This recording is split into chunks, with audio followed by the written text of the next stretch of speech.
Well, compared to some of the other 2012 GOP presidential candidates, Ron Paul is considered a straw poll veteran. But with no previous Ames win, he's hoping for a better outcome this time around. Congressman Paul is joining us now live from Iowa. Hi, Congressman. Great to see you out there. Thanks for joining us. Hi. Thank you. Nice to be with you. So you're expecting a better outcome this time around? I sure am, and I'll be very disappointed if we don't have a better outcome. So that certainly is our goal, but I don't know whether I can predict much more than that. What's giving you that sense of confidence that your supporters out there have what it takes to get the organization in place?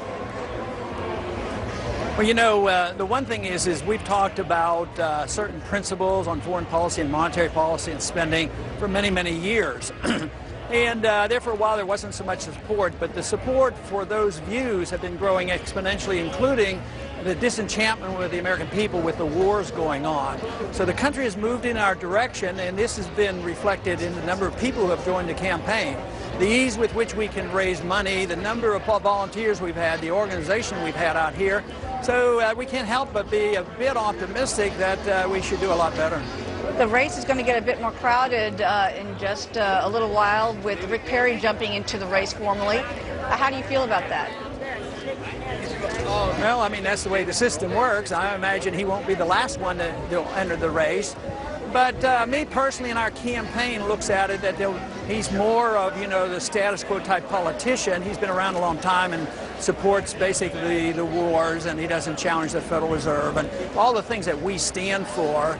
And therefore, he will have an effect. There's no doubt about it. Do you think he's a game changer? Wait, let me finish. He'll end up taking the votes from the others. So he's not a threat to us in any way. But you said when you say he's going to take the votes away from others, do you think he's a real game changer in this race then? Well, I think so. I think the weaker establishment candidates, they're going to lose even more support, and they'll be forced to make a decision, and he will be a strong candidate, but he represents more what's been going on for many, many years, and therefore offers no real change that we've been talking about. Now, you've been out there shaking hands and talking to lots of folks over the last several weeks, trying to get a sense of what's in their hearts and minds. What are you hearing that stands out the most at this point? We had such a crazy ride on Wall Street over the last week, and we obviously got downgraded. There are so many things at play right now that's making people very anxious. What are you hearing that's front and center with voters right now? Well, I think the most intense interest has been in the economy, but there's no way that when people understand what's going on, they don't have to think about our foreign policy, and that is what I do all the time. Because when you end up in multiple wars going on that last forever and never ending, that is real economic cost. It's costing us trillions of dollars. So connecting that with our deficit, just think of the trillions of dollars that could have been saved with a wiser foreign policy, because I've argued against going into all these wars. And it makes a big difference that people can find that you could have, you know, come close to balancing the budget by just staying out of war. Then you have more peace and you have more prosperity. But we have to deal with other things too, regulatory policy, tax policies, especially monetary policy, because it's monetary policy that encourages the big spender, whether it's for entitlements or for war.